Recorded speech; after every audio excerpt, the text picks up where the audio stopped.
네, 이번 시간에는 양극성 장애에 대한 몇 가지 기본적인 지식들을 알아보는 그런 시간을 갖도록 하겠습니다. 이번 시간에 활동 목표 살펴보시죠. 먼저 양극성 장애가 무엇인지 이해하는 시간을 갖도록 하겠습니다.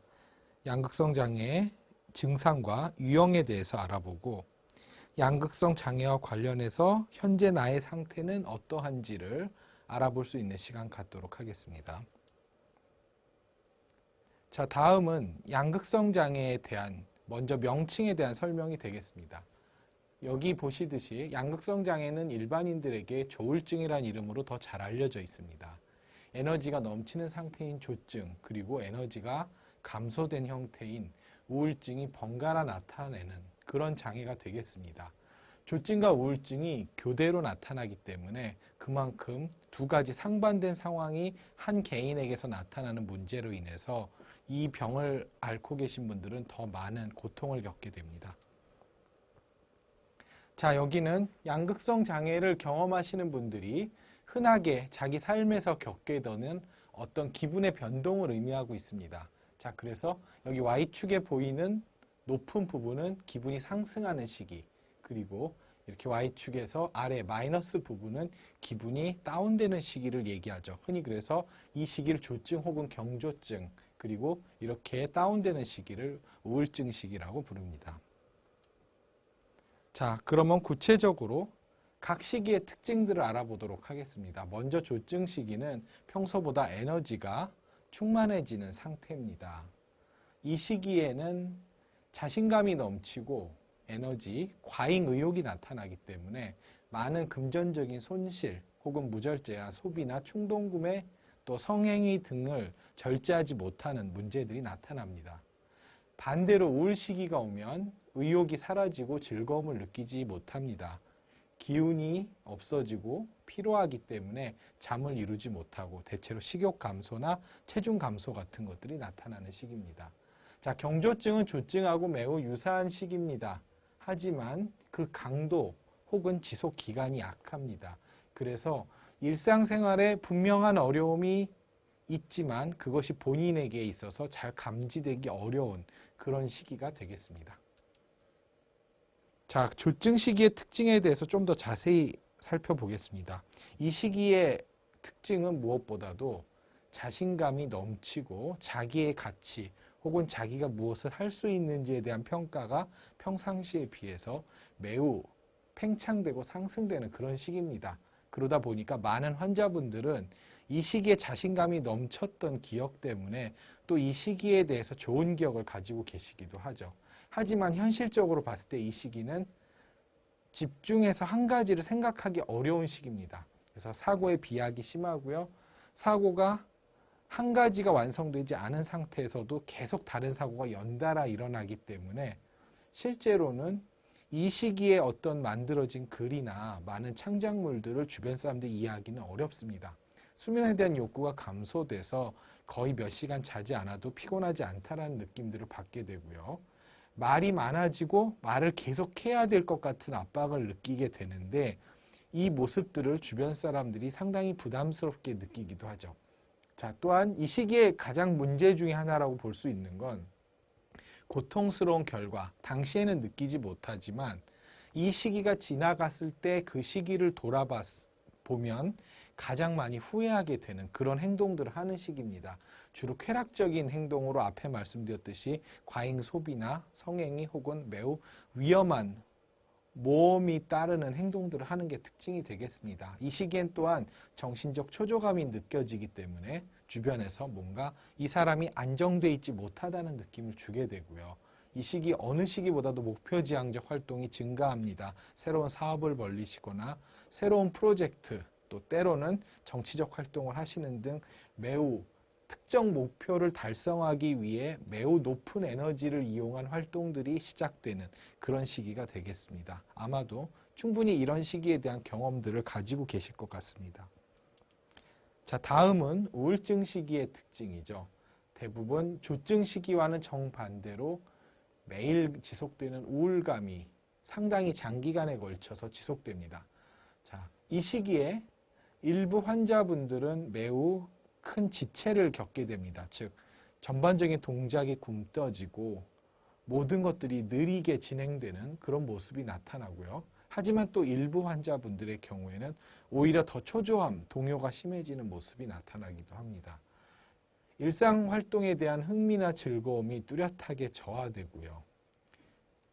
식욕이 감소되다 보니 대부분은 체중이 감소됩니다. 물론 일부 환자분들의 경우에는 오히려 식욕이 증가하고 체중이 느는 경우들도 있습니다.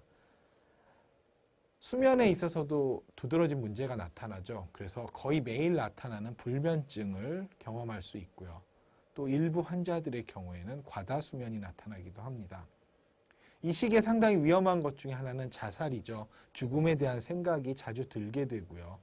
구체적인 계획이 없는 자살 생각 혹은 구체적인 계획을 가지고 있는 자살 기도, 또 실제로 자살에 대한 시행이나 자해들도 이 시기에 많이 나타납니다. 집중력이 감소하고 우유부단함이 심해져서 어떤 결정을 내리기도 힘들어집니다. 또한 이 시기에 거의 매일 피로감을 느끼고 활력을 상실하게 되죠. 그러다 보니까 일부 환자분들은 우울증 시기가 너무 고통스러워서 오히려 조증 시기를 기다리는 그런 모습을 보이시기도 합니다. 자, 다음은 양극성 장애의 유형입니다. 이미 조증, 경조증, 우울에 대해서 살펴봤는데요.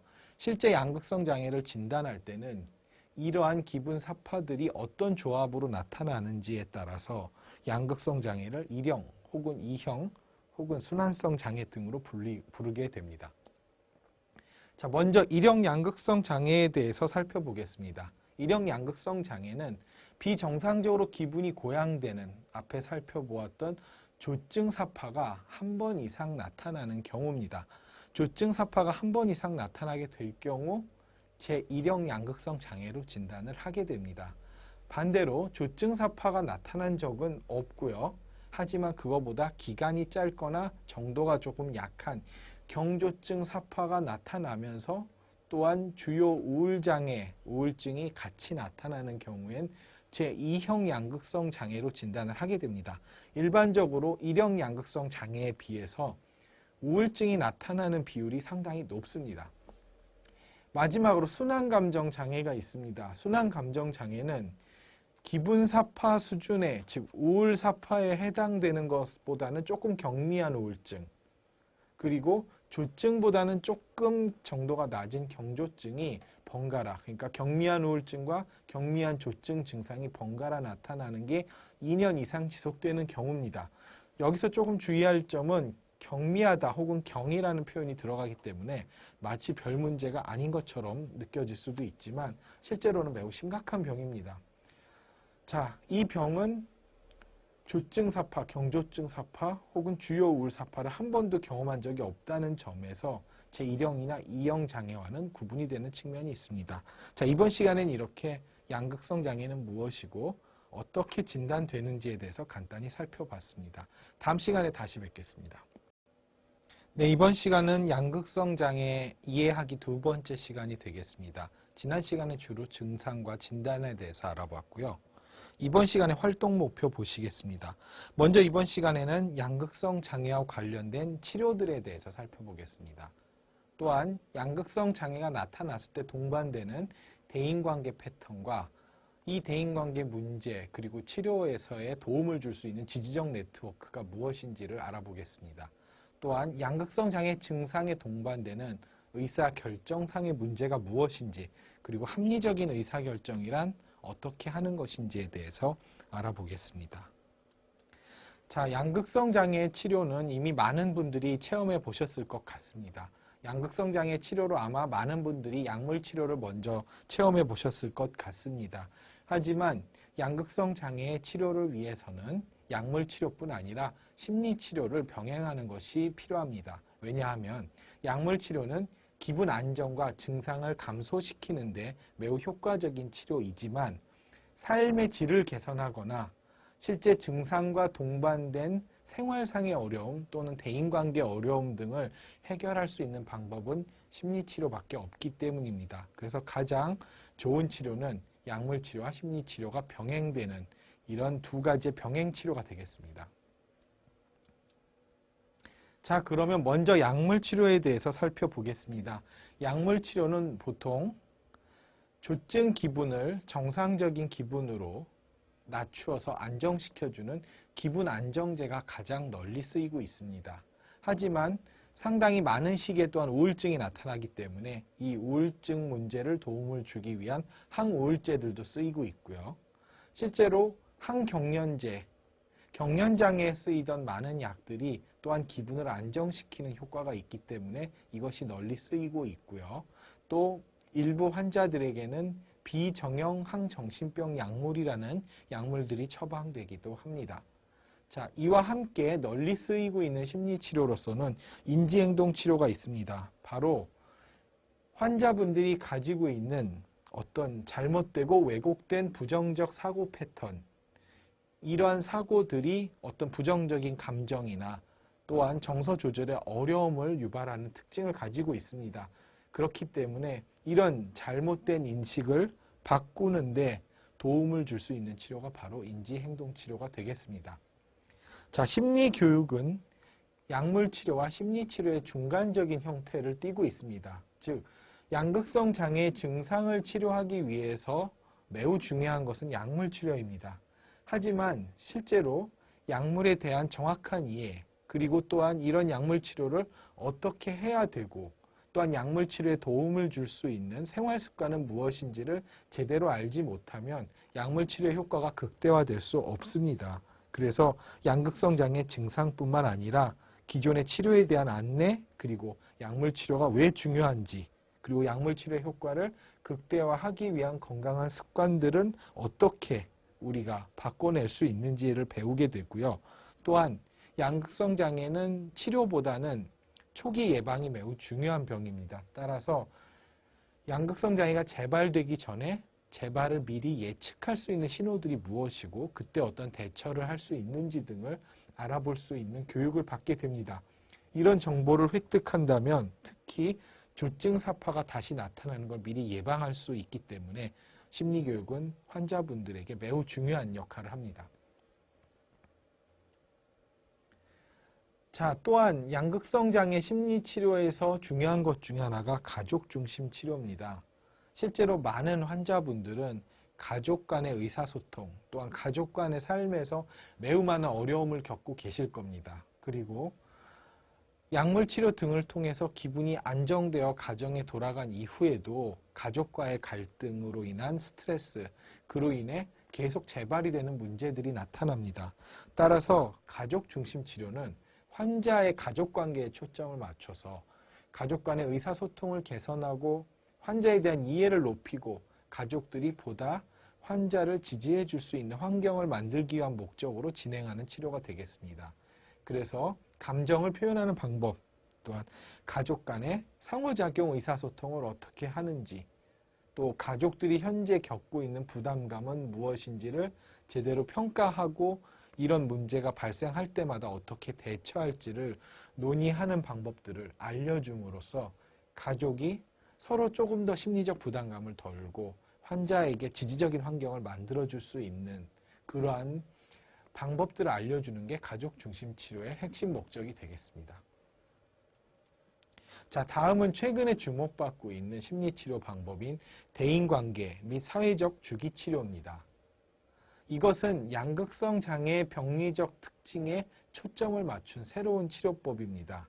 자, 여기서 중요한 것은 바로 사회적 주기 차트라는 것을 지속적으로 기록하는 것이 중요합니다. 그래서 일상생활에서 나는 언제 자고 언제 일어나는지, 어디를 가고 생활사의 패턴은 어떤지, 나를 힘들게 하는 사건들은 언제 어떤 장소에서 일어나는지 등등 나의 삶과 관련된 일정한 패턴들을 기록하고 여기에서 특별히 나의 증상을 촉발시키는 사건이나 나의 행동들을 분석하는 것이 이 치료의 중요한 목적이 되겠습니다. 자, 그래서 기록을 통해 발견된 패턴들을 변화시키고요.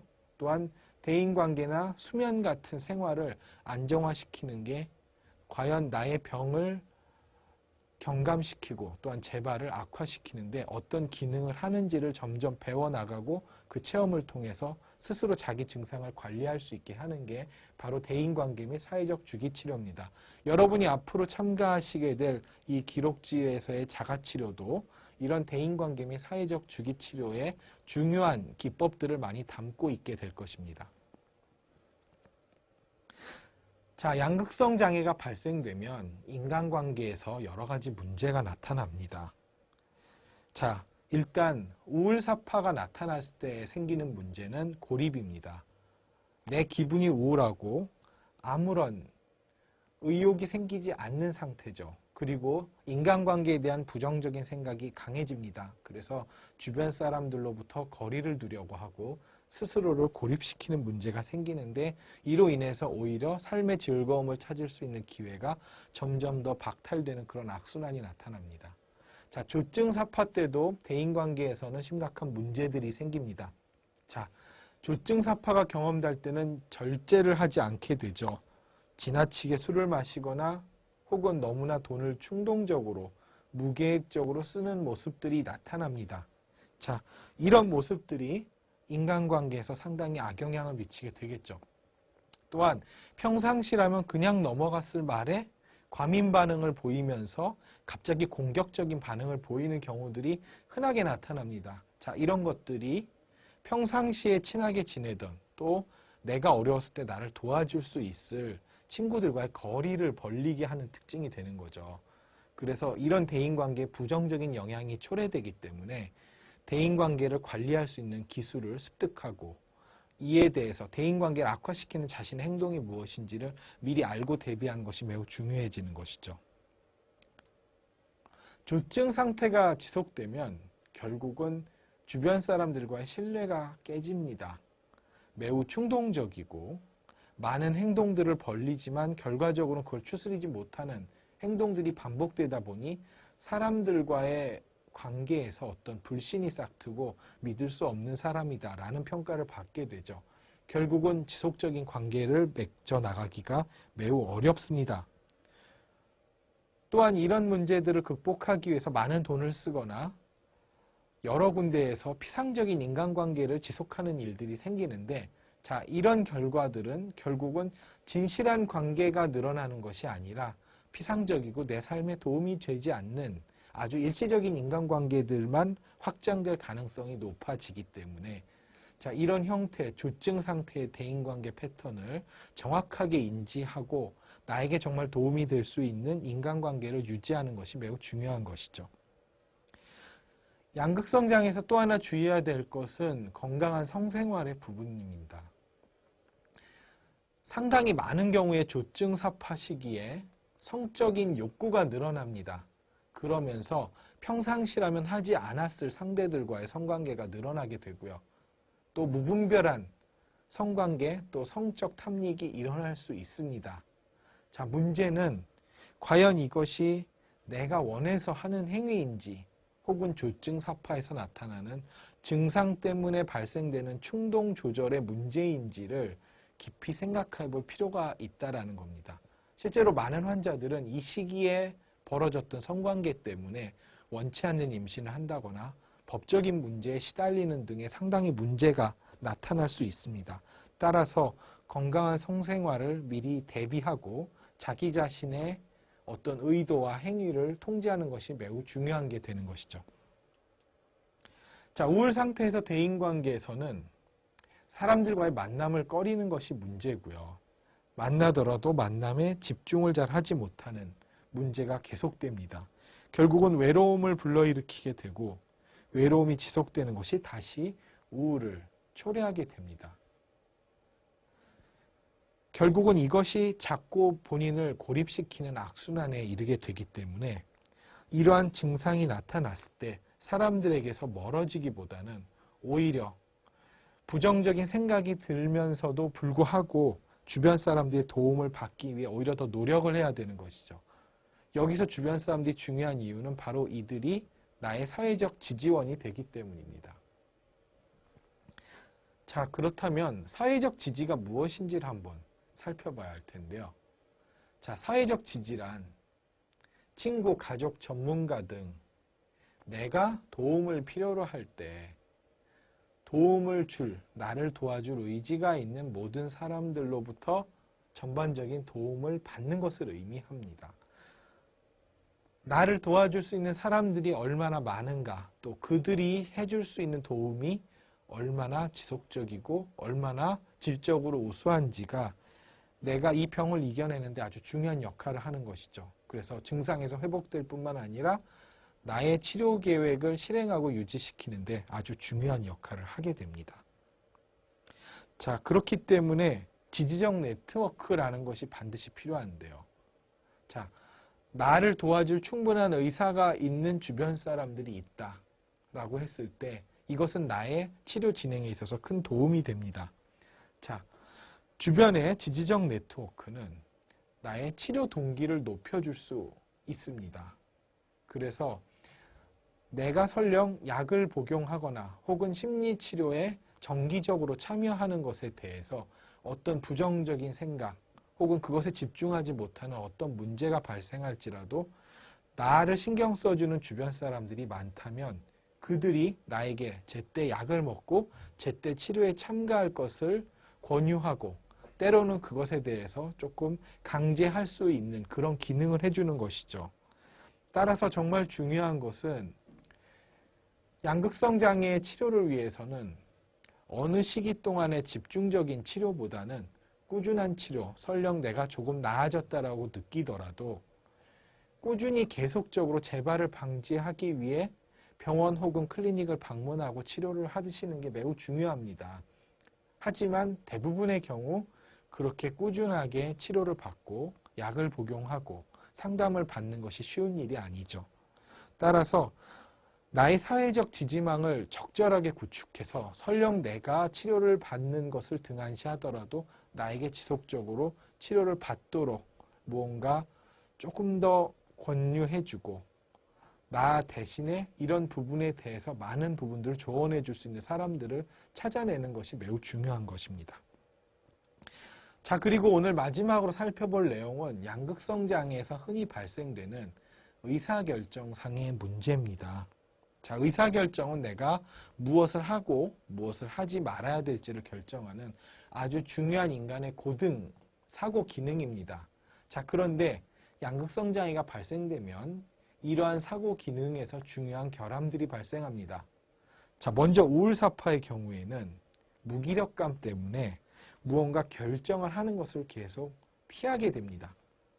또한 에너지가 부족해서 결정을 하더라도 이 결정을 내리는데 반드시 고려해야 될 중요한 정보들을 찾지 않은 채 되는 대로 결정을 충분한 심사숙고 없이 내리게 되는 문제들이 발생하고요.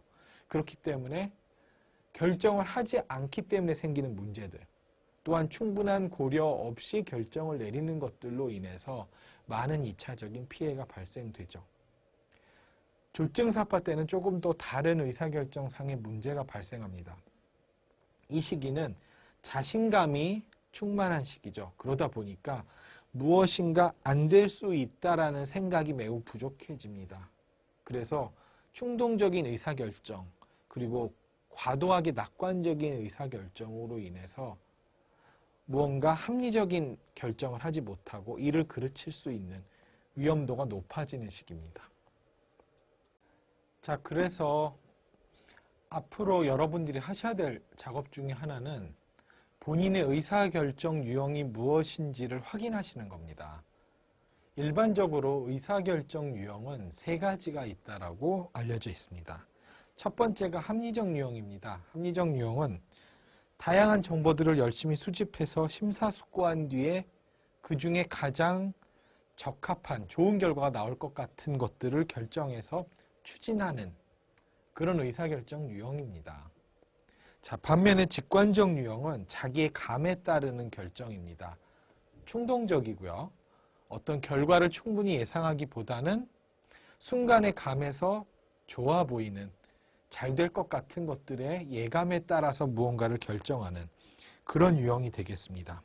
마지막은 의존적 유형인데 이것은 본인의 결정보다는 타인의 의견을 매우 중요시해서 타인들의 방향에 따라서 결정을 하는 유형이 되겠습니다. 따라서 앞으로 여러분들은 자신의 의사결정 유형이 무엇인지를 활동지 작업을 통해서 알아보시고 보다 적합한 결정 유형, 즉 합리적 의사결정 유형으로 어떻게 변화시킬 수 있을지를 앞으로 연습하고 탐구해보는 그런 시간을 갖도록 하겠습니다.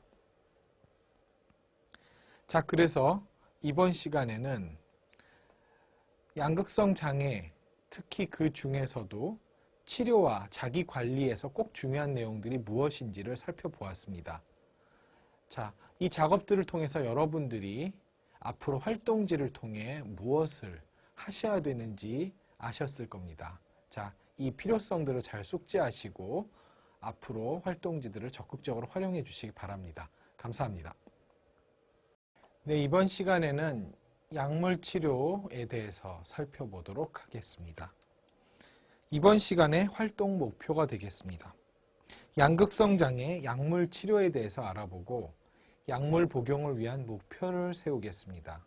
또한 약물을 복용하는 데 있어서의 장애물들을 탐색하고 이에 어떻게 대처해야 될지를 살펴볼 것입니다. 자, 양극성 장애 원인으로는 크게 두 가지가 지적되고 있습니다. 먼저 양극성 장애가 발병되는 사람들에게는 가족 혹은 친척으로부터 물려받은 양극성 장애에 잘 걸리는 유전적인 취약성이 존재한다라고 알려져 있습니다. 하지만 이 취약성만으로 이 병이 발생하는 것은 아닙니다. 개인에게 영향을 미치는 아주 중요한 스트레스 사건들이 누적되면서 이것이 개인이 가지고 있는 유전적 취약성을 자극하고 양극성 장애를 발병시키는 것입니다. 따라서 우리는 유전적 취약성 자체를 치료하기는 쉽지 않지만 스트레스 요인의 관리를 통해서 이 병이 발생하는 것을 통제할 수 있는 것입니다. 자, 이번 시간에는 양극성 장애 약물 치료들에 대해서 살펴볼 것입니다. 기본적으로 양극성 장애는 우리의 기분과 에너지를 조절하는 신경 전달 물질이 정상적으로 작동하지 않기 때문에 생기는 문제입니다. 따라서 이를 관리하기 위해선 일정한 약물 치료가 필요합니다. 양극성 장애 약물 치료는 양극성 장애에서의 증상 및 기분 변동을 최대한 안정시키는 역할을 하게 됩니다. 그래서 최대한 사파를 적게 경험하고 또한 사파가 빨리 끝날 수 있도록 돕는 것입니다. 약물을 규칙적으로 복용을 하게 되면 실제로 많은 환자들은 우울증과 조증 사파를 훨씬 적게 경험하게 됩니다. 그리고 상당히 긴 시간 동안을 병이 없는 상태로 지낼 수 있는 그런 경험을 하게 되기 때문에 약을 꾸준하게 그리고 정확하게 복용하는 것이 중요한 것입니다. 자, 그럼 구체적으로 양극성 장애 약물 치료에 대해서 살펴보겠습니다. 자, 먼저 약물이 어떤 작용을 하는지 그리고 내가 복용하고 있는 약들은 무엇이고 이것들의 효과 및 부작용이 무엇인지를 살펴볼 것입니다. 그리고 약을 복용하는 데 방해가 되는 주로 부작용이 되겠죠. 이런 장애물들을 살펴보고 자, 이런 것들이 나타날 때 우리는 어떻게 대처할 수 있는지에 대해서도 살펴보겠습니다. 자, 그러면 양극성 장애 환자들에게 주로 처방되는 약이 무엇인지를 한번 살펴보겠습니다. 자, 대표적인 약은 바로 기분 안정제입니다. 주로 조증이 나타났을 때 기분을 안정시켜주는 역할을 하는 약입니다. 보통 리튬, 발프로에이트, 라모트리진 같은 약들이 있는 것으로 알려져 있고 항경련성 약물들도 크게 기분 안정제에 포함됩니다. 항우울제의 경우에는 주로 우울 증상을 치료하기 위한 약들이죠. 그래서 슬픔이나 에너지 흥미가 저하될 때 피로감 등을 다루는 데 도움이 됩니다. 선택적 세로토닌 재흡수 차단제나 부프로피온 같은 약들이 있습니다. 비정형 항정신병 약물은 망상이나 환청과 같은 정신증적 증상을 보일 때 처방되는 약물입니다. 또한 기분 조절에도 도움이 되는 것으로 알려져 있습니다. 그래서 양극성 장애 환자들에게도 자주 처방이 됩니다. 일부 환자분들은 이것이 정신병 약물이라고 해서 잘못 처방이 되는 게 아니냐고 질문하시기도 하는데 실제 많은 연구가 양극성 장애에도 이 약이 도움이 된다라고 알려져 있습니다. 올란자핀, 퀘티아핀, 아리피플라졸, 리스페리돈 등의 약이 대표적입니다. 자, 그래서 양극성 장애 약물 치료에 대해서 좀 정리해 보았습니다. 보시면 조증 사파가 나타났을 때 흔히 처방되는 약들은 리튬, 발프로에이트, 카바마제핀, 올란자핀, 퀘티아핀, 아리피플라졸, 지프라시돈, 리스페리돈 같은 약이 있습니다. 우울 사파가 나타났을 때 많이 처방되는 약은 퀘티아핀 같은 약이 있고요. 자, 유지기.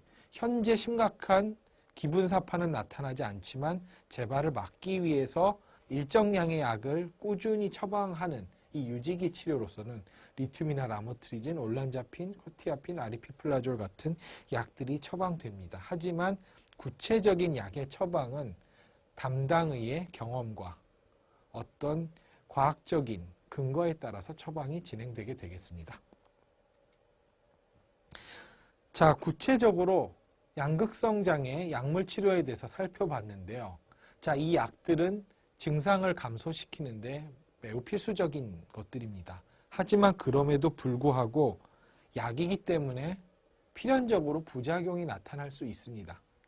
자, 리튬 같은 경우 배뇨 과다나 갈증, 설사 같은 문제들도 나타나고요. 또 환자분들이 매우 우려하시는 체중 증가 같은 문제들도 나타납니다. 데파코트로 더 잘 알려져 있는 발프로에이트 같은 약물의 경우도 탈모나 복통 체중 증가 같은 문제들, 또한 졸음 같은 문제들이 많이 나타나고 있습니다. 올란자핀, 자이프렉사로 알려져 있는 올란자핀 같은 경우에도 어지러움, 불안, 식욕 증가 같은 문제들이 나타날 수 있습니다. 퀘티아핀의 경우에도 변비, 저혈압, 당뇨, 체중 증가 등이 나타나고요. 아리피플라졸로 두통이나 흐려보임 뿐만 아니라 역시 체중 증가가 나타납니다. 리스페리돈의 경우에도 초조감이나 두통을 유발하기도 하고요. 역시 체중 증가 같은 부작용들이 나타납니다. 자, 약물 부작용들은 일반적으로는 일시적으로 나타나는 게 특징입니다. 하지만 일부 부작용들은 일상생활에 어려움을 초래할 정도로 길게 나타나는 경우가 있습니다. 따라서 이 부작용에 정확하게 대처하기 위해서는 우선 내가 어떤 약을 복용하고 있는지를 정확하게 알고 있어야 됩니다.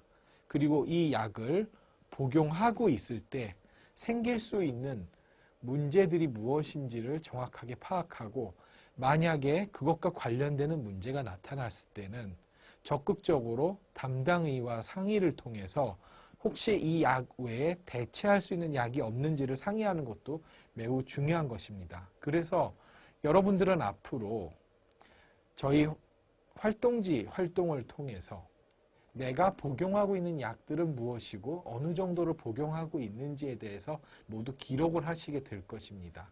또한 약을 복용하면서 생기고 있는 부작용이 무엇인지를 보고 이것에 대한 대처 방안 등을 탐색하여서 수동적으로 약의 부작용을 그냥 경험하는 것이 아니라 적극적으로 부작용에 대처할 수 있는 방법들을 배우도록 하겠습니다. 이 시간에는 약물 치료에 대한 것, 그리고 약물 치료에서 생길 수 있는 문제점들에 어떻게 대응할 수 있을지에 대해서 살펴보았습니다. 수고하셨습니다. 네, 이번 시간은 나에 대해 알아보기라는 시간입니다. 다소 생소할 수 있는 이름인데요. 내 병의 역사에 대해서 그리고 내가 언제 어떤 문제를 겪게 되는지에 대해서 좀 더 깊은 이해를 할 수 있는 시간이 되겠습니다. 먼저 활동 목표 보시죠. 네, 나만의 인생 도표를 완성하는 방법을 알아보시겠습니다. 그리고 그 인생 도표를 통해서 나의 삶에서 겪게 되는 사건과 내가 경험하는 기분 사파와의 관계가 어떻게 되는지를 알아보겠습니다. 마지막으로 인생 도표를 바탕으로 내 기분을 악화시키는 것들이 무엇인지를 찾는 방법, 그것에 대해서 이야기하도록 하겠습니다. 자, 나의 삶과 양극성 장애는 어떤 관련이 있을까요? 실제로 조증이나 우울증 증상이 생기면 우리 생활의 여러 가지 영역에서 아주 나쁜 영향을 미치게 됩니다. 자, 그렇다면 내가 보이고 있는 행동들이 정말 조증이나 우울증 때문에 생기고 있는 것인지 아니면 별개의 것인지 생각해 볼 필요가 있는 거죠. 예를 들어서 자, 내가 지금 술을 많이 마시고 있는 것은 과연 우울해서 술을 마시게 되는 걸까요? 아니면 술을 마시기 때문에 우울한 걸까요? 그게 그것 같은 얘기가 아니죠. 잘 생각해 보시면. 자, 우울해서 술을 마신다라는 거는 내 기분 때문에 어쩔 수 없이 벌어지는 사건일 수 있죠. 하지만 술을 마셔서 우울한 거라면 어떻게 할 수 있을까요? 내가 술을 마시는 행위를 조절함으로써 내 기분을 변화시킬 수 있는 겁니다. 따라서 나의 증상들이 그냥 일방적으로 내가 어떻게 할 수 없는 그런 사건들에 의해서 생기는 것이 아니라 내가 조절할 수 있는 것들이 적어도 그 부분 중에 일부가 존재한다라는 걸 알게 된다면 그만큼 내 병에 대해서 내가 조절할 수 있는 부분들이 더 늘어나게 되겠죠. 자, 그렇다면 이 작업을 할 때 무엇이 필요한지, 자, 바로 인생도표를 그리시는 작업을 먼저 하셔야 됩니다. 인생도표란 내 인생에서 우울증과 조증이 생겼던 일생 동안의 사건들을 쭉 그려보시는 겁니다. 그리고 그 당시에 나는 어떤 일들을 경험하고 있었는지, 어떤 사건이 생겼고 나는 무슨 대처를 하고 있었는지 이런 것들을 함께 적어보는 것이죠. 그래서 과연 어떤 경험, 어떤 삶의 경험들이 우울증이나 조증을 야기하는지 이런 것들을 확인하고요. 또한 이런 것들을 피했을 때 우울증과 조증을 조절할 수 있을지를 또한 검증해 볼 수 있는 도구로서 이 인생도표를 사용하게 됩니다. 그러니까 인생도표를 아주 잘 그리셔야 되겠습니다. 자, 실제로 이 인생도표라는 것은 여러 선진국에서도 양극성 장애를 치료하고 조절하기 위해서 많이 사용되고 있습니다. 실제 미국 국립정신보건원에서 개발한 인생도표들도 있는데요. 여기서는 우울증과 조증과 관련된 일생의 사건들을 계속 적을 수 있게 돼 있습니다. 자, 처음에는 미국 국립정신보건원이 이것을 개발한 이유는 환자가 약을 어떤 때 복용을 하고 어떤 때 끊게 되는지 이것에 미치는 외부적 영향을 알아보기 위해서 만들었는데요. 현재로는 이거를 막상 기록을 해보니까 이 환자에 대해서 진단을 하는데도 그리고 어떤 때 우울증과 조증이 나타나는지를 예측하는 데 매우 중요한 정보가 된다는 걸 확인한 거죠. 그 이후부터는 환자들의 문제를 분석하고 어떻게 하면 이 문제를 경감시킬 수 있는지를 응용하는 데 있어서 필수적으로 이 인생 도표들을 활용하고 있습니다. 자, 그래서 인생 도표 그리기의 목적은 다음과 같습니다. 먼저 증상 발현 시기에 어떤 주요 사건들이 있었는지를 기록하는 것입니다. 그래서 어떤 사건이 생겼던 직후에 내가 병이 시작됐는지 혹시 그러한 사건들 사이에는 어떤 패턴, 공통점이 있는지 같은 것들을 알아보는 것이죠. 또한 증상의 시작에 영향을 미친 사건과 또한 그 증상의 지속 기간 등을 적게 됩니다. 그뿐만 아니라 이런 정보들을 모두 알게 되면, 즉 어떤 때 주로 증상이 생기는지 그리고 어떤 사건들이 주로 이 문제에 영향을 주고 유지를 시킨 데 기여하는지를 알면 자, 그런 사건들을 피하거나 관리할 수 있게 되겠죠. 그러면은 그런 과정들을 통해서 이후에 증상이 재발되는 것 혹은 증상이 더 나빠지는 것들을 우리가 미리 막을 수가 있게 되는 겁니다. 그래서 인생 도표를 통해서 우리는 언제쯤 나빠지겠구나 내가. 그렇다면 내가 무엇을 대비해야 되는지에 대한 정보를 알고 대응할 수 있게 되는 것이죠. 자, 그렇다면 이런 중요한 인생도표를 그릴 때 주의해야 될 것들이 무엇일지 한번 살펴보겠습니다. 자, 먼저 인생도표를 그릴 때는 우울증이나 조증 등이 나타나는 그 상태의 기간을 대략적으로 잘 잡아줘야 됩니다. 자, 보통 우울증이나 조증은 어느 하루만 나타나는 게 아니죠. 짧게는 며칠에서 길게는 몇 개월까지 일정한 기분 상태가 지속이 됩니다. 때로는 우울한 상태가 지속되기도 하고 어떤 때는 조증 상태가 지속되기도 하죠. 이렇게 특정한 기분 증상이 일정 기간 동안 지속되면 우리는 그거를 사파라고 부릅니다.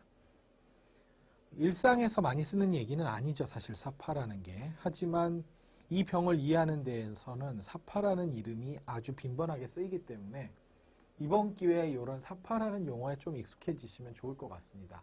자, 사파는 그래서 우울이나 조증이나 경조증이 시작되는 시점, 진단을 할 수 있는 시점부터 끝부분, 더는 그 진단을 내릴 수 없게 되는 시점까지의 그 기간 전체를 얘기합니다.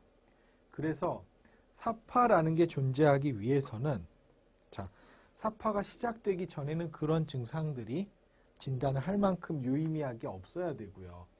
증상이 사라진 사파가 끝난 뒤에는 이제 기분이 좋아지는 거의 정상에 가까운 시간이 돼야 됩니다.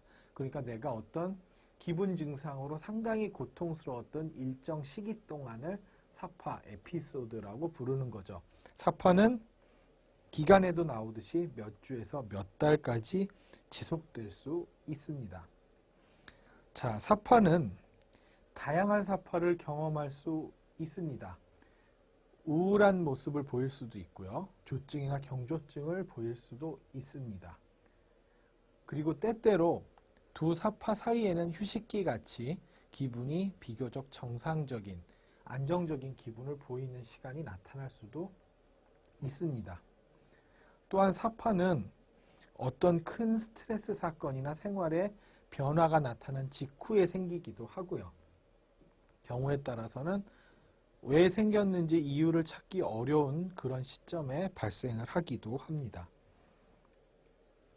자, 그래서 인생도표를 그리는 단계는 다음과 같습니다.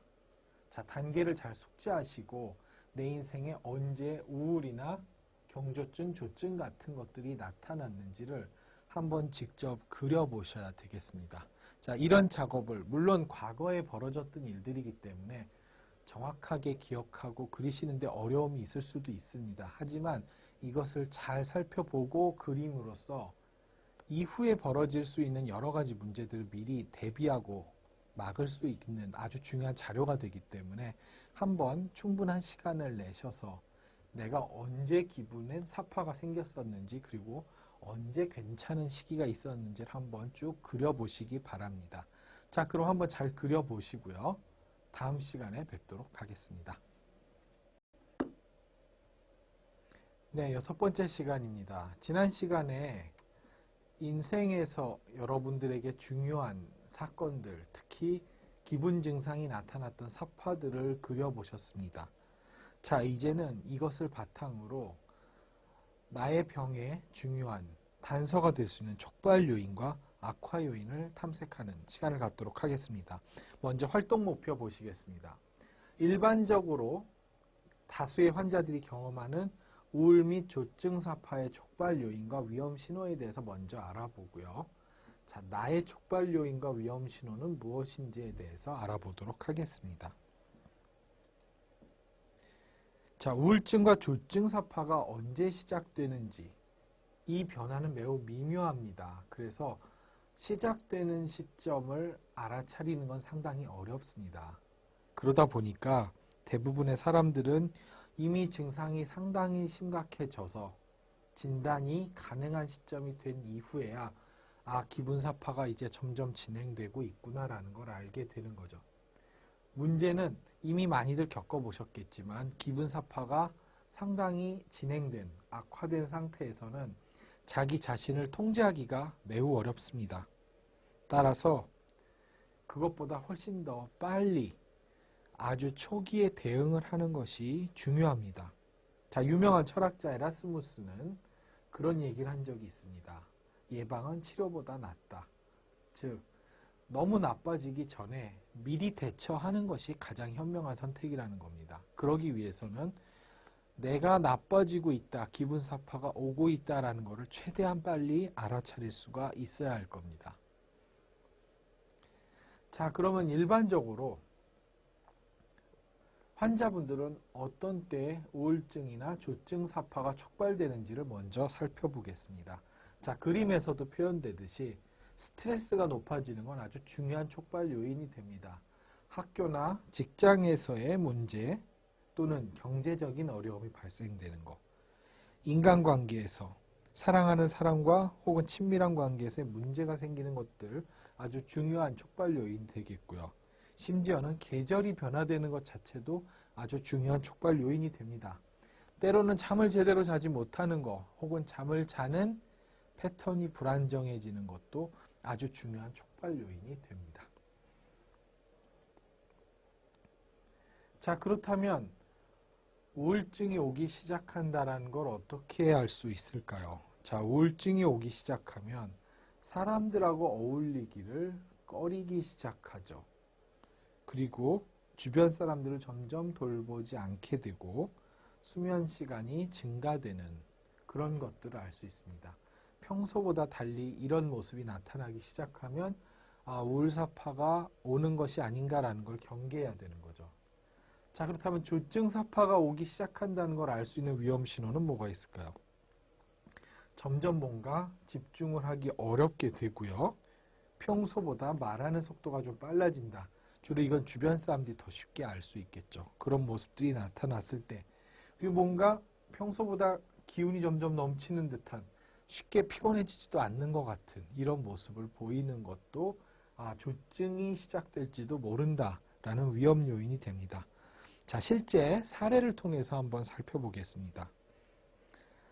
자, 저희 클리닉에 방문했던 한 환자분의 경우 조증 사파가 나타나는 시기는 주로 학기가 시작되는 3월 9일 정도, 3월 그리고 9월이 대표적이었습니다. 자, 이때는 평소보다 말도 많아지고 수업 시간에 처음 보는 사람이나 별로 친하지 않은 사람들하고도 쉽게 다가가서 말을 하는, 말수가 느는 그런 모습들을 많이 보이곤 합니다. 자, 반대로 이 환자분이 우울사파가 시작될 때쯤이 되면 남자친구와 갑자기 이별을 하게 된다거나 동아리 사람들하고 평상시에는 별로 그렇게 예민하지 않던 사안에 대해서 다툼을 하게 된다거나 혹은 대학 친구가 갑자기 휴학을 한다거나 이런 인간관계 상에서의 큰 변화가 나타나곤 했습니다. 그래서 이렇게 대인관계 상황에서 갑자기 갈등이나 이별 같은 급격한 대인관계의 변화가 나타나거나 또 보통 이렇게 우울이 시작되기 시작하면 많은 경우에 듣는 음악의 취향도 많이 바뀌었죠. 그래서 기분이 안정적일 때는 비교적 신나고 즐거운 음악들도 많이 듣다가 우울사파가 시작되게 되면 상당히 슬프고 자기 자신을 비참하게 만드는 그런 음악들을 많이 듣는 패턴으로 이제 변화가 되기도 했습니다. 자, 이런 모습들을 보면 이분이 서서히 사파기로 진행되고 있구나 같은 걸 예측할 수 있어지는 거죠. 자, 그래서 조증 촉발 요인은 바로 새로운 일이 시작되는, 새로운 학기, 새로운 직장, 새로운 사람들을 만나게 되는 이런 변화가 아주 중요한 촉발 요인이 되겠고요. 조증의 위험 신호는 평소보다 말이 많아지는 모습을 보면서 위험할 수 있다. 그러니까 두 가지를 알 수 있는 거예요. 그러니까 새로운 일이 시작되는 상황 자체가 하나의 위험 요인이고요. 그런 상황에 처해졌을 때 뭔가 말이 많아지고 좀 사람들과 다가가는 모습이 평상시보다 과하게 증가되고 있다면 이 사람이 조증이 시작되는 것이 아닌가라는 것을 의심할 수 있게 되는 거죠.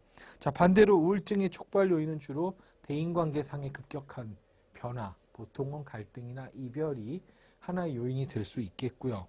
자, 이럴 때 이 사람이 우울해지고 있구나라는 걸 알 수 있는 위험 신호는 음악의 취향이 바뀐다던가 보는 영화의 취향이 바뀐다던가 이런 모습들을 통해서 예측을 할 수 있겠습니다.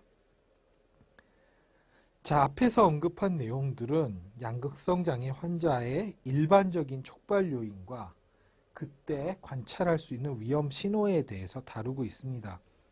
하지만 환자는 개개인마다 다 독특한 개성을 갖고 있기 때문에 이렇게 책에 나오는 혹은 논문에서 나오는 일반적인 어떤 위험 상황 혹은 위험 신호들, 촉발 요인들이 개인마다 모두 일치하지 않습니다. 그래서 나만의 촉발 요인은 무엇인지 그리고 나만의 위험 신호는 무엇인지는 결국은 내가 직접 적으면서 나의 것을 찾아내는 수밖에 없는 거죠. 그래서 다음에 활동지를 통해서 자신만의 촉발 요인과 위험 신호를 알아보셔야 되는 겁니다. 자, 다음에 나오는 것이 바로 기분 및 상황에 따른 증상을 확인할 수 있는 바로 그런 활동지가 되겠습니다. 자, 이런 자기 자신에 대한 활동지를 통해서 정기적으로 자신의 기분을 감찰하고 바쁜 삶 속에서 일어나는 여러 가지 위험 신호를 감지해서 나의 기분 및 상황에 따른 증상들을 알아볼 수 있겠습니다. 자, 그렇다면 대체로 우울증이나 조증은 어떤 과정을 통해서 나타나는 건지 진행 과정을 한번 살펴보도록 하겠습니다. 자, 일반적으로 우울증이나 조증이 나타날 때의 첫 번째 단계는 불면증, 스트레스 등이 가장 먼저 나타나게 됩니다. 이런 것들이 처음에 유발이 되면서 2단계로 접어들면 우울증이나 조증 증상이 본격적으로 발생을 합니다. 자, 여기서 그치는 게 아니고요. 조금 더 시간이 지나면 내가 생각하는 패턴이나 나의 감정 패턴에서도 변화가 일어나기 시작합니다. 4단계에 이르면 나의 평상시의 행동이 변하게 되고요. 행동이 변화함에 따라 기능 감소, 즉 내가 사회에서 학교에서 하던 이전의 역할들을 제대로 해내지 못하는 단계에 이르게 됩니다. 결국 이러한 기능의 감소는 최종적으로는 내가 주변 사람하고 살아가는 데 있어서 심각한 심리 사회적 문제를 유발시키게 되는 것이죠. 이런 요인들은 서로에게 상호적으로 영향을 미쳐서 이 악순환의 고리가 반복되게 됩니다. 즉 일방적으로 이렇게 흘러간다기보다는 인지나 정서의 변화, 행동 변화가 또 다른 증상들을 유발시키고 또 다른 많은 문제들을 계속 더 악화시킬 수 있는 그런 악순환의 고리가 된다는 거죠. 그래서 사실은 이 진행 과정의 초기 단계를 정확하게 알고 더 많은 문제가 생기기 전에 이것들을 막을 수 있는 방법들을 찾는 게 중요하다고 하겠습니다. 자, 개인에 따라서 조증을 악화시키는 요인들은 다릅니다. 하지만 일반적인 악화 요인은 다음과 같습니다.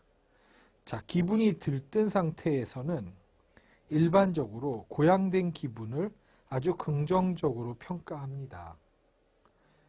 하지만 기분이 들뜬 상태가 항상 유지되는 건 아니죠. 자, 조증 후에는 심각한 우울로 빠지게 되는 경우들도 종종 있습니다. 자, 그리고 경조증 상태는 보통 처음에는 잘 이것이 문제인지 모르는 경우도 있는데요.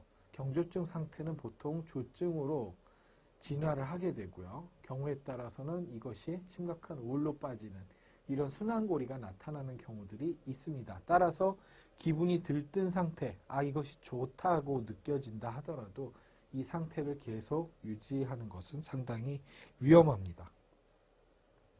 자, 그러면 조증을 악화시키는 요인은 기분 자체가 들떠있는 상태도 있지만 주변에 너무 과도한 자극이 유지되는 것도 심각한 문제, 조증을 악화시키는 요인이 됩니다. 그래서 지나치게 시끄러운 곳, 혼란스러운 장소, 또 주변의 과도한 변화와 그런 것들이 나를 성가시게 하고 나에게 많은 자극을 주는 그런 환경들은 조증을 악화시킨다고 알려져 있어요. 그래서 대체로는 평온하고 큰 변화가 없고 안정된 상황 속에서 지내는 것이 조증을 악화시키지 않는 중요한 기능을 하게 됩니다.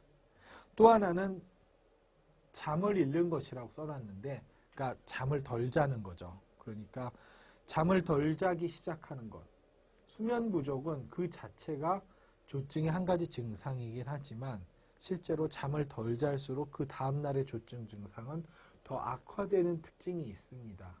그렇기 때문에 잠을 제대로 자지 못하기 시작하는, 그리고 제때 자지 못하기 시작하는 것이 조증을 점점 더 악화시키는 거죠. 그래서 여기 나오듯이 기분이 들뜬 상태를 그대로 두는 거, 혹은 너무나 나에게 과도한 자극을 주는 어떤 상황 속에 노출되어 있는 것, 그 다음에 수면 패턴을 제대로 지키지 못하는 것들이 조증을 더 악화시키는 중요한 원인이 된다라는 겁니다. 그래서 여러분들은 각자의 조증을 악화시키는 요인을 탐색하는 활동을 하셔야 되는 겁니다.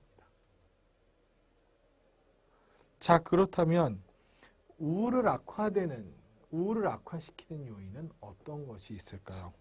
개인에 따라서 우울을 악화시키는 요인 역시 매우 다릅니다. 하지만 일반적인 거 몇 가지를 보면은요. 첫 번째는 압도되는 상황에 노출되는 겁니다. 자, 우울한 상태가 되면은 너무 나에게 큰 부담을, 나에게 되게 압도되는 느낌을 주는 그런 일들을 맡는다는 것은 결코 바람직하지 않습니다. 그래서 우울이 시작된다라는 느낌이 올 때는 최대한 일을 덜고 내가 큰 부담을 느끼지 않게끔 하는 것이 되게 중요하죠. 여기 나오듯이 한 번에 하나씩 해결을 하거나 솔직히 지금 너무 힘드니까 지금은 좀 일을 대신해 줬으면 좋겠다라고 부탁하는 것도 좋은 방법이 됩니다. 자, 그리고 이 시기에 우울을 악화시키는 또 다른 것은 부정적인 자극이 입력되는 겁니다. 그러니까 이 시기에 너무 슬픈 영화나 책들을 본다던가 사회에서도 너무 힘든 주제 같은 걸 다루는 것 자체가 이 사람들의 우울을 더 악화시킬 수 있습니다. 뭐 요즘은 워낙에 텔레비전 뉴스나 이런 것들도 우리를 되게 우울하게 만드는 내용들이 많죠. 그게 내가 기분이 정상적일 때는 그냥 받아들일 수 있고 그것에 대해서 판단을 할 수 있지만 내가 일단 우울이 시작되기 시작하면 이런 부정적 입력은 점점 더 나의 우울 증상을 악화시키고 제어할 수 없게 만들기 때문에 이런 시점에서는 잠시 이런 자극들하고 거리를 두는 것도 방법이 되겠습니다. 자, 그리고 우울을 악화시킨 또 다른 요인은 고립입니다. 일반적으로 우리는 우울감을 느끼게 되면 사람들에게서 멀어지는데요. 실은 그것이 우울을 더 악화시킨다는 거죠. 많은 경우에 혼자 있고 싶다라는 말씀들을 하지만 정작 혼자 있게 되면 우울은 점점 더 악화됩니다. 최악의 요인이라고 할 수 있기 때문에 우울할수록 오히려 사람들과 가까이, 특히 나를 걱정해주는 나에게 사회적 지지원이 될 수 있는 사람들하고 좋은 관계를 유지하는 게 필요하고요. 또 우울감 때 중요한 거는 우울사파가 재발할 것이라는 사실에 대해서 조금 편안한 마음을 갖는 것이 필요합니다. 자, 아무래도 우울증이나 조증을 자주 겪게 되면 나의 인생에 대해서 상당히 심한 분노감을 느끼게 되죠. 자, 그러나 분노감을 느끼면 느낄수록 나의 우울은 점점 더 악화됩니다. 그렇기 때문에 가능하면 분노를 조절할 수 있는, 최대한 화를 내지 않고 살아가는 것도 꼭 필요한 거죠. 자, 이외에도 개인에 따라서 아주 많은 요소들이 우울을 악화시킬 수 있고요.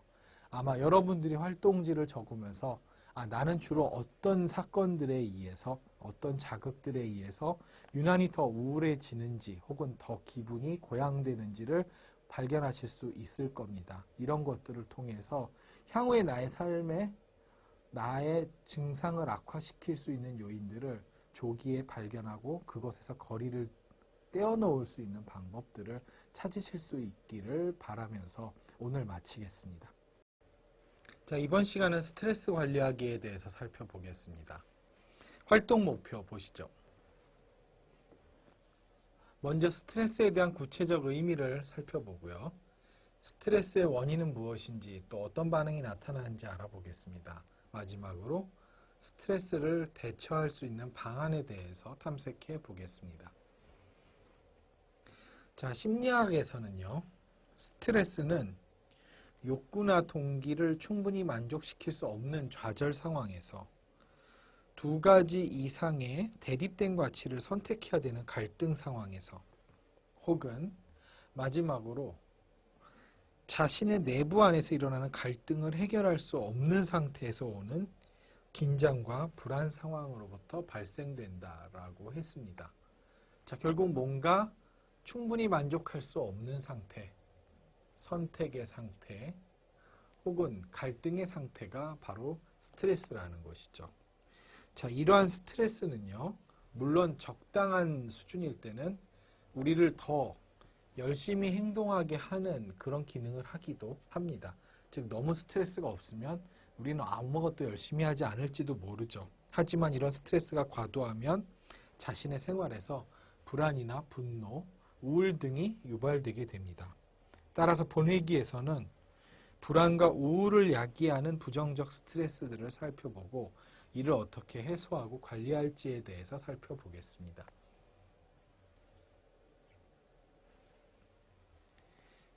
자, 그렇다면 이 스트레스는 어떻게 발생되고 어떻게 악화되는 것일까요?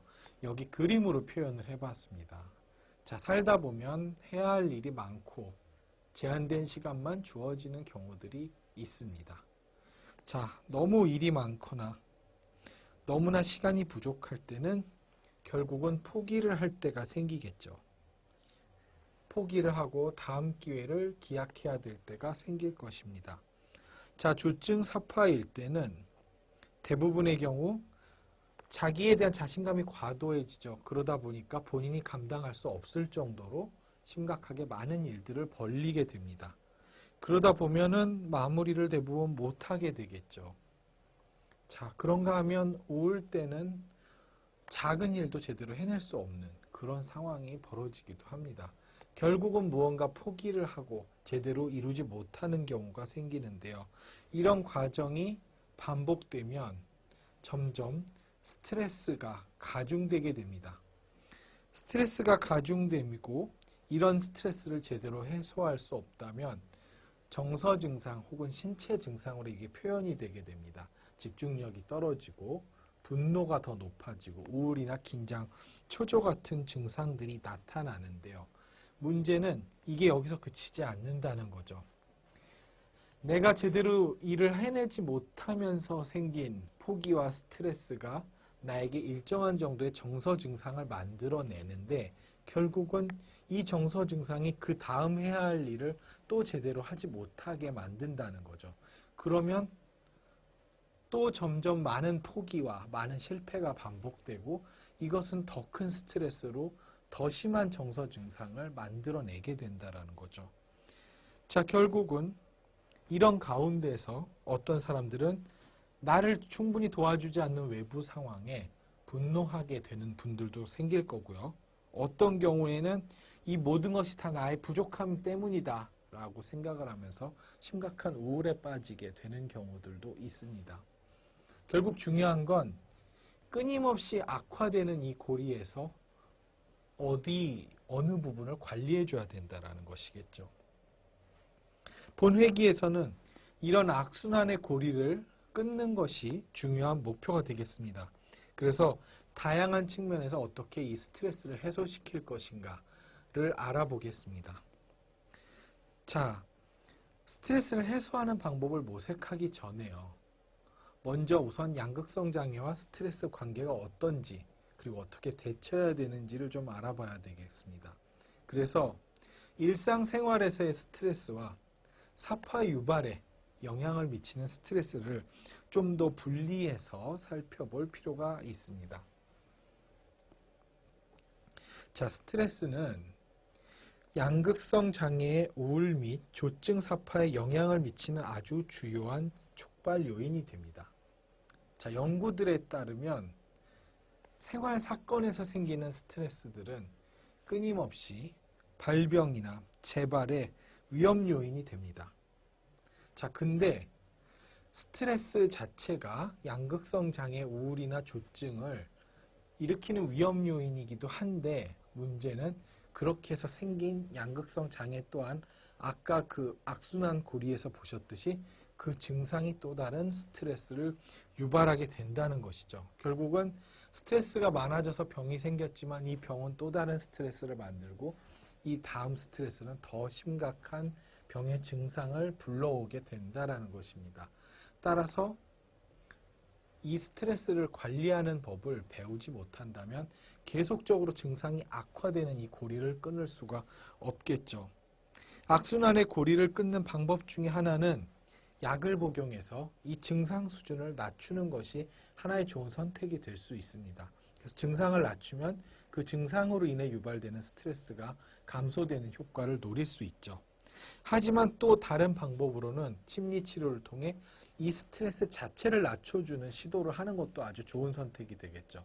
그러면 이 스트레스가 추가적인 증상을 유발시키는 부분을 조절해 줄 수가 있습니다. 그래서 본 회기에서는 특히 이 스트레스를 어떻게 관리하고 줄이는지에 대해서 살펴볼 것입니다. 자, 적절하게 스트레스에 대처하는 방법에 대해서 알아보기 전에 먼저 살펴볼 게 있죠. 바로 나의 스트레스는 어떤 원인에서 나오게 되는지에 대해 살펴보는 것입니다. 자, 여기 지금 여러분들이 작성하시게 될 활동지의 예시가 있는데요.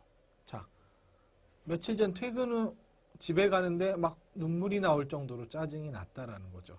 아, 그냥 기분이 안 좋은가 생각할 수도 있겠지만, 자, 원인을 찾아보면 직장 상사와의 관계, 문제, 남자친구와의 싸움, 잠을 못 잔 거, 또 남자친구와 화를 낸 이런 문제들이 모두 중요한 원인이 되겠죠.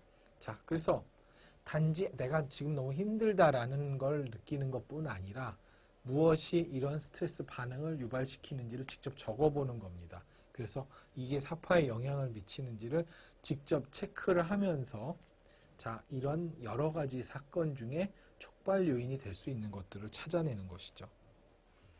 자, 이런 작업들을 통해서 우리는 내 기분을 조절할 수 있는 어떤 방법들을 찾게 되는데요. 자, 그래서 이 시간에는 정서 조절을 위해서 우리는 무엇을 할 수 있는지에 대해서 살펴보겠습니다. 이 시간의 목표는 기분에 따른 나의 상태를 먼저 점검하고요. 나의 정서 조절 전략에 대해서 알아보고 마지막으로 나에게 맞는 적합한 정서 조절 전략과 목표를 세우는 것에 대해서 알아보도록 하겠습니다. 자, 대부분의 사람들은 아주 삶이 바쁘기 때문에 우리가 특정 기분을 느낄 때, 불쾌할 때, 좋을 때 어떤 생각을 그때 하고 사는지를 거의 돌아볼 시간이 그런 여유가 없습니다. 따라서 내가 기분이 어떨 때 어떤 생각을 하고 어떤 행동을 하는지를 잘 알기가 어려운 거죠. 그렇기 때문에 내가 어떻게 변화되어 가는지에 대해서 정확한 정보를 알기가 어렵습니다. 그래서 본 회기에서는 기분에 따라 내 생각과 활동이 어떻게 변화되는지를 활동지 작성을 통해서 볼 겁니다. 그래서 기분이 내가 변화될 때 이렇게 생각과 그거에 대한 행동이 달라지는구나 라는 것들을 살펴보게 될 것입니다. 자, 그래서 여기에서 나오는 활동지는 바로 기분에 따라 내 생각과 활동이 어떻게 변화되는지에 대한 거죠. 자, 예를 들면 여기서 우울한 상태가 되면 세상이 없어졌으면 좋겠다. 뭐 어떤 분은 내가 사라졌으면 좋겠다 이런 생각들을 하시겠죠. 자, 그리고 보통 이럴 때 하는 행동들은 침대에 누워 있는 거죠. 자, 반면에 정상적일 때는 앞으로 내가 뭘 하고 살아야 될지를 고민하거나 열심히 자기 일을 하고 살겠죠. 자, 다음과 같이 내가 기분이 어떤 상태인지에 따라 나의 생각의 패턴, 하는 행동도 달라지는 겁니다. 자, 이것에 따라서 우리가 알 수 있는 것들은 자, 내가 우울한 상태 때 하는 행동은 결국은 나의 우울을 점점 더 악화시키겠죠. 반면에 내가 우울하다고 하더라도 결과적으로 이 문제를 해결하기 위해서는 정상적인 상태 때 하던 행동들에 대해서 주목을 하고 이런 부분들을 늘릴 필요가 있는 거죠. 그래서 특정 기분이 됐을 때 자연스럽게 나오는 기분을 악화시키는 행동들을 최소화하고 반대로 기분을 개선시킬 수 있는 행동들을 늘리는 이런 계획들을 세우는 것이 중요합니다. 사람들은 성공적으로 일상을 유지하고 스트레스에 대처하기 위해서 다양한 방법을 사용해서 자기의 정서를 조절합니다. 다른 말로 하면 기분이 나쁘더라도, 즉 부정적인 정서가 생기더라도 그것이 미치는 영향을 최소화하고 최대한 감정을 좋은 쪽으로 끌어올려서 이 문제를 해결하기 위해 노력을 하는 거죠. 물론 대부분의 정상인들은 이거에 성공합니다. 그래서 되게 기분 나쁜 일이 생기더라도 빠르게 자기의 노력으로 그걸 잊고 조금 더 즐거운 일에 매진하며 살 수가 있어지는 거죠. 그러나 살다 보면 정서 조절에 실패하는 경우들이 생깁니다. 이렇게 되면 일시적으로 우울이나 불안 같은 정서 문제가 경험이 되는데 문제는 이때 이것에 탈출할 수 있는 적합한 전략을 찾지 못하게 되면 이 부정적인 정서가 누적되면서 정서 조절을 어렵게 하고 계속적으로 감정이 나쁜 속에서 유지되는 악순환이 반복되게 됩니다. 자, 그래서 내가 도대체 나쁜 기분이 들 때 나는 이것을 해소하기 위해서 무엇을 하고 있는지에 대해서 알아보고 과연 이것이 효율적인지 다른 방법은 없는지에 대해서 탐색을 해볼 필요가 있는 것이죠. 자, 그래서 역시 이거에 해당하는 또 활동지가 존재합니다. 자, 보시면 각각의 정서 조절 전략이 있어요.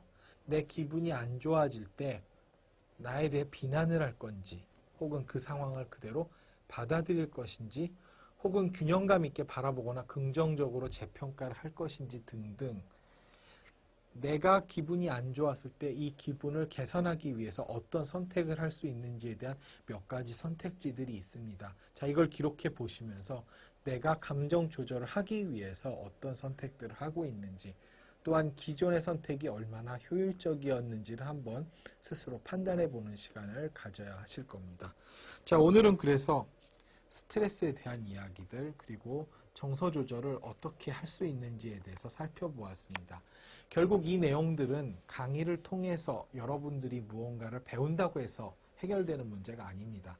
직접 작성해 보시고 스스로 깨달음 그리고 나에 대한 지식들을 쌓아감으로써 여러분들이 이 문제를 조금 더 조절할 수 있는 방법들을 찾게 되실 겁니다. 그럼 열심히 하시고 다음 시간에 보겠습니다. 네, 이번 시간에는 수면 관리에 대해서 살펴보겠습니다. 이제 거의 끝나가네요. 자, 오늘의 목표 보시죠. 양극성 장애와 수면의 관계에 대해서 알아보겠습니다. 현재 본인의 수면 상태를 확인하시고요. 불면증을 극복할 수 있는 방법들을 찾아보겠습니다. 또한 적절하고 건강한 수면을 이룰 수 있는 계획들을 모색하겠습니다. 자, 셰익스피어는 이런 얘기를 했었습니다. 좋은 잠은 자연이 인간에게 준 살뜰하고 그리고 그리운 간호부다라는 말을 한 적이 있습니다. 자, 수면은 하루의 컨디션과 기분 장애를 좌지우지하는 아주 중요한 역할입니다. 실제 우울증과 조증도 수면을 어떻게 취하느냐와 아주 밀접한 관련성을 가지고 있다고 합니다. 잠이 많이 오는 심한 우울증을 제외하고는 대부분의 경우 조증이나 우울증의 경우 불면, 즉 제대로 숙면을 취하지 못하는 경우들이 많이 나타나게 되죠. 경조증은 시작되기 전부터 의욕과 에너지가 상승하는 반면에 수면 시간은 조금 줄어드는 패턴을 보입니다. 물론 처음에는 수면 시간이 조금 줄어드는 것에 대해서 문제의식을 갖기가 쉽지 않습니다. 실제 우리가 바쁜 생활을 해야 되기 때문에 잠이 잘 오지 않고 별로 피곤하게 느껴지지 않는 건 상당히 좋은 것처럼 보일 수도 있죠. 하지만 이후가 문제죠. 경조증이 지나서 조증 상태가 되면 잠이 확연히 줄어들어서 진단 기준에 막 3시간 얘기도 나오는데요. 한밤중에 수면을 취하지 않고 지속적으로 활동을 하게 됩니다. 그래서 조증 상태에서는 늦은 밤에 산책을 한다던가 밤새 시끄럽게 음악을 틀어놓고 지낸다던가 어떤 다른 활동들 하면서 밤을 지새는 그런 문제들이 반복되게 됩니다. 자, 다음은 조증사파 상태일 때 어떠한 수면 문제들이 나타날 수 있는지의 증상을 K군이라는 가상의 사례를 통해서 보여드리고 있습니다. 자, 여기서 K군은 나폴레옹처럼 돼야 된다. 나폴레옹은 하루에 3시간밖에 자지 않고 열심히 살았기 때문에 성공했다. 그러니 나도 나폴레옹처럼 성공한 인간이 되려면 잠을 줄여야 된다. 3시간 이상 자면 안 된다. 이런 생각을 하게 된 거죠. 사실은 3시간을 자는 게 중요한 게 아니라 어떤 일을 얼마나 열심히 하는 게 중요한 거겠죠. 하지만 양극성 장애일 때는 가끔씩 이렇게 비논리적인 생각들을 하게 되기도 합니다. 결국 이후에 새벽에 신문 배달 아르바이트를 하고 학교를 등교했고요. 신문 배달을 하지 않는, 일이 없는 날에도 나는 반드시 잠을 아껴야 된다라는 생각을 가지고 일부러 안 자는 모습들을 반복한 거죠. 앞에 이미 말씀드렸듯이 잠을 안 자는 것 자체가 조증을 악화시키는 아주 나쁜 생활 습관입니다. 그렇기 때문에 결국은 이 케이스에서는 나중에 서울대를 가겠다, 도쿄대에 가겠다 같은 과대한 목표를 생각하면서 막 집에 얘기도 없이 막 유학을 가겠다라고 공항에 나가는 이런 모습을 보이다가 강제로 이제 입원이 되는 그런 경우를 맞게 됩니다. 자, 그런가 하면 우울증일 때도 앞에 말씀드렸듯이 조증과 마찬가지로 대부분의 경우는 수면이 좀 줄어드는, 그러니까 불면 증상이 나타나는 것은 공통점이 있습니다. 하지만 일부 약간의 차이가 있는데요. 자, 여기서는 우울증 환자가 어떤 수면 문제를 갖게 되는지를 B씨라는 분의 가상적인 사례를 통해서 설명을 하고 있습니다. 자, B씨는 세상에 나 혼자밖에 없다 라는 생각이 들기 시작하면서 잠을 이루지 못하게 되죠. 그래서 결국은 하루에 3시간, 4시간 정도밖에 못 자고 출근을 하는 모습들이 반복되게 됩니다. 그래서 아침 일찍 출근을 하는 경우들이 생기는데요. 하지만 둘이 잠을 많이 못 자는 건 마찬가지지만 분명한 차이도 있습니다. 조증일 때는 잠을 별로 자고 싶은 생각이 들지 않는 거라면 우울증일 때의 불면은 자고 싶어도 잠이 오지 않는 거죠. 그리고 조증일 때의 불면이 대체로 잠을 자지 않아도 피로함을 느끼지 않는 상태라면 우울증일 때의 상태는 잠을 자지 못하면서 매우 큰 피로감을 느끼게 됩니다. 이런 차이들을 발견할 수 있고요. 또한 우울증의 경우에 반드시 불면이 나타나는 건 아니고요. 오히려 과다수면이 나타나서 하루에 10시간 이상씩 과수면을 하는 경우들도 찾아볼 수 있습니다. 자, 그래서 결국 나의 수면 상태는 어떤지를 수시로 체크를 하셔야 되겠죠. 그래서 내가 현재 수면 문제를 가지고 있는지 없는지를 확인하셔야 되는데, 저희 프로그램의 활동지에서는 본인의 수면 문제를 진단할 수 있는 그런 활동지가 준비되어 있습니다. 이를 통해서 본인의 수면 문제를 자주 체크하실 수 있습니다. 자, 그렇다면 불면 문제를 우리가 확인하고 나면 무엇을 해야 될까요? 결국은 잠을 잘 이루기 위한, 즉 수면 건강을 증진시키기 위한 어떤 노력들을 해야 되겠죠. 자, 어떤 것들이 필요할까요? 과연 깊은 수면을 하기 위해서는 어떤 노력들을 해야 될까요? 주로 낮 시간에 자기 전에 해야 될 노력들과 잠을 들 때쯤에 해야 될 노력들이 있습니다. 우선은 많이 알려져 있듯이 침대에서 무언가를 하는 것은 매우 나쁘다고 알려져 있죠. 그리고 규칙적으로 자는 시간과 깨는 시간을 유지하는 게 필요하다고 합니다. 그리고 자기 전쯤에는 적당한 운동을 하라라는 게 매우 중요하고요. 자는 곳은 최대한 어둡게, 그리고 자기 전엔 뭔가를 먹지 않는, 그리고 편안한 침실 환경, 이건 비슷하죠. 또 수면 전에는 카페인, 알코올, 니코틴 등 두뇌를 자극할 수 있는 것들을 피하고 취침 시간 전에는 최대한 이완하는, 최대한 편안한 상태에 이른 다음에 잠자리에 드는 이런 것들이 필요합니다. 또한 음식을 먹더라도 가볍게 먹는 게 중요하고요. 침실에서 시계를 치우는 것도 중요한 역할을 하게 됩니다. 자, 그리고 졸릴 때만 침대로 가고 정신을 차리고 있을 때 침대에 있지 않는 것이 중요하고, 그래서 침대는 오직 자는 공간, 그리고 성생활을 위한 공간으로만 사용하는 것이 필요합니다. 또한 수면 패턴을 위해서 매일 같은 시간에 일어나고 낮잠을 자지 않으려고 하는 것도 매우 중요하겠죠. 자, 그래서 이런 문제에 대해서도 과연 그렇다면 나는 잠을 제대로 자고 있지 못하다면 나는 잠을 들기 전에 낮 시간에 혹은 잠들기 전에 어떤 행동들을 하고 있는지, 그 중에 어떤 수면 방해 요소가 있지는 않는지를 이제 또한 기록을 하셔야 됩니다. 그래서 이 부분에 대해서 구체적으로 어떤 대응 방법이 있는지를 하나하나 찾아가는 게 이 문제를 해결하는 방법이겠죠.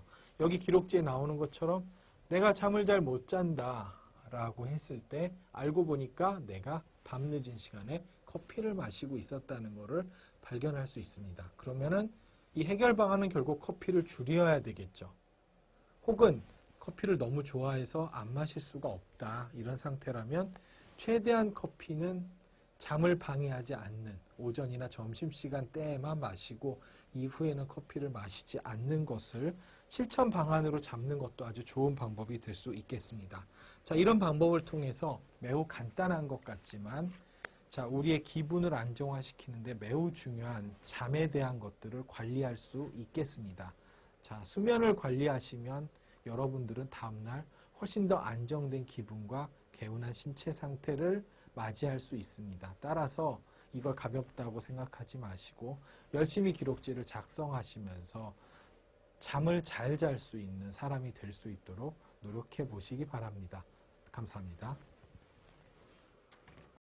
네, 그동안 이 교육 따라오시냐고 정말 수고가 많으셨습니다. 오늘 마지막 시간인데요. 정말 중요한 얘기를 하려고 합니다. 오늘 하고자 하는 얘기는 삶에 대한 희망입니다. 무슨 얘기일까요? 꼭 살자는 거죠. 자, 우리가 이 프로그램을 기획한 의도도, 그리고 여러분들이 아마도 이 프로그램을 이렇게 열심히 시간을 내서 공부하고 적고 따라오시는 가장 큰 이유도 결국은 살아보자라는 의지 때문일 겁니다. 결국은 우리가 살아가고 있는 가장 큰 이유, 또 죽음을 선택하지 않는 가장 큰 이유가 무엇일지를 생각해야 될 시점인 것 같습니다. 분명히 어떤 병에 대한 진단을 받는 건 참 끔찍하고 좋지 않은 경험입니다. 그래서 어떤 사람들은 이런 장애가 쉽게 치료되지 않기 때문에 처음에 병을 겪으셨을 때는 그냥 한 번 입원하고 나가면 이제는 괜찮아지겠지 하다가도 잦은 재발이나 생각보다 치료가 그렇게 빨리 되지 않는 모습들을 보면서 그런 것 때문에 가족들과 다툼이 생기고 또 친구들과 거리가 멀어지고 원하던 직업을 갖지 못하게 되고, 이런 경험들을 하시면서부터 조금씩 극단적인 선택을 하시는 경우들도 생깁니다. 특히 우울사파가 시작되면서는 생각들이 더 극단적으로 될 수 있겠죠. 자, 하지만 우리가 반드시 주목하셔야 될 건, 자살이라는 거는 어떤 병에 걸린 사람이 선택할 수 있는 해결책 중에 가장 최악의 의사결정이라는 것입니다. 이유는 되돌릴 수가 없다라는 거죠. 다른 의사결정은 틀렸을 때 다른 선택을 해볼 수 있는 그런 여지가 있는 것이지만, 생명을 끊는다는 것은 그 이외에 아무런 대안을 찾을 수가 없게 되는 것이죠. 자살사고는 다양한 형태로 나타납니다. 비교적 가벼운 상태에서는 그저 죽으면 어떻게 될까, 혹은 그만 살았으면, 혹은 이 삶을 끝낸다면 어떤 일이 생길지 정도에 대한 호기심 혹은 도피에 대한 욕구 정도가 나타나게 되죠. 여기서 조금 더 악화돼서 중간 정도의 자살 심각도가 생길 경우에 꼭 죽는 것에 대해서 아주 구체적인 계획을 세우는 건 아니지만 언제 죽어도 상관없어 라는 생각들을 하시게 됩니다. 실제로 찾아오시는 많은 환자분들이 이 정도의 사고를 보고하시는 것 같습니다. 가장 심한 경우는 마치 내 의지가 아닌 것처럼 어딘가 나 아는 밖에서 나를 죽으라고 얘기하는 환청이 들리는 경우들도 보고됩니다. 이건 이제 매우 심각한 상태인데요. 자, 죽음이나 자살에 대한 사고는 보통 이제는 아무것도 더 나아질 게 없다. 더 좋아질 게 없고 더 나빠질 것만 있다라고 생각하는 시점에 선택을 하게 됩니다. 그런 어떤 무력감의 결과로 발생이 되게 됩니다. 자, 그러면 어떻게 해야 할까요? 자, 그렇다면은 나의 삶에 있어서는 지금보다 나은 순간은 절대 오지 않는 걸까요? 당신의 삶을 보다 나아지도록 바꿀 기회가 어쩌면 많이 남아있을 수도 있습니다. 때로는 새로운 거를 배우고 새로운 걸 체험하고 지금까지 느껴보지 못했던 아주 보람있고 즐거운 일들을 경험하게 될지도 모르는 일입니다. 문제는 그런 기회를 얻기 위해서는 지금 드는 자살에 대한 생각을 중지시키고 참을 수 있는 능력이 필요하다는 거죠. 자, 결국은 활동지를 통해서 여러분들은 몇 가지를 적어보셔야 될 겁니다. 자, 아직까지 해보지 못한 경험들 많이 있으실 거예요. 그리고 내가 이 세상을 뜨게 되면 내가 너무나 그리워할 것들, 즉 해봤는데 정말 더 해보고 싶을 것들이 있겠죠. 그리고 나에게 너무 중요한 것들, 그리고 내가 희망을 가져야 되는 이유들에 대해서 물론 이런 것들이 그냥 생각했을 때 하나도 떠오르지 않으실 거예요. 자살 사고가 심해지면 이 모든 것들이 다 의미가 없게 느껴질 수 있는데요. 활동지라는 것은 내가 실제로 무엇이 중요해서가 아니라 정말 그냥 적어보는데 큰 의미가 있습니다. 자, 여기 나오듯이 자, 내가 죽어서는 이 세상을 떠서는 안 되는 이유들을 한번 적어보는 거죠. 나는 아직 학교도 마쳐보지 못했고 돈도 제대로 벌어보지 못한 거죠. 돈 벌어보아서 직장 생활도 해보고 직장인으로서의 동료들도 가져보고 싶고 돈을 벌어서 돈도 써보고 싶고 독립을 해서 살고 싶은 마음들도 있을 텐데 아직 해보지 못한 거죠. 근데 문제는 이건 내가 떠나면 못할 일들이죠. 지금 당장은 큰 가치가 없어 보일 수 있을 수 있어요. 하지만 한번 적어보시는 겁니다. 아, 내가 아직 못한 것들이 무엇이 있는지. 자, 또 하나 누구를 위해서 살아가야 되는지를 또 한번 생각해 보는 거죠. 내가 꼭 살아야 한다면 그것은 누구 때문인가? 과연 내가 죽었을 때 너무나 힘들어할 사람들은 누구인가? 내가 살아서 누군가를 위해서 뭔가 해주고 싶은 사람은 누구인가를 한번 적어보실 필요가 있겠고요. 그리고 내가 떠날 때 아, 너무 아쉬울 것 같다. 만약에 이것을 다시는 못한다면 너무나 아쉬울 것 같다라는 것들을 한번 생각해 보시는 거죠. 너무 치킨 혹은 뭐 치맥 되게 좋아하실 수 있을 것 같은데 아, 이걸 다시는 못 먹을지도 모른다. 삼겹살, 자전거 타기, 뭐 제주도. 내가 너무나 좋아하던 것들을 한번 적어 보시는 거고요. 아직 해보지 못한 경험들, 네. 새 차를 아직 못 사봤죠. 내가 돈을 벌면 차를 타고 싶기도 하고요.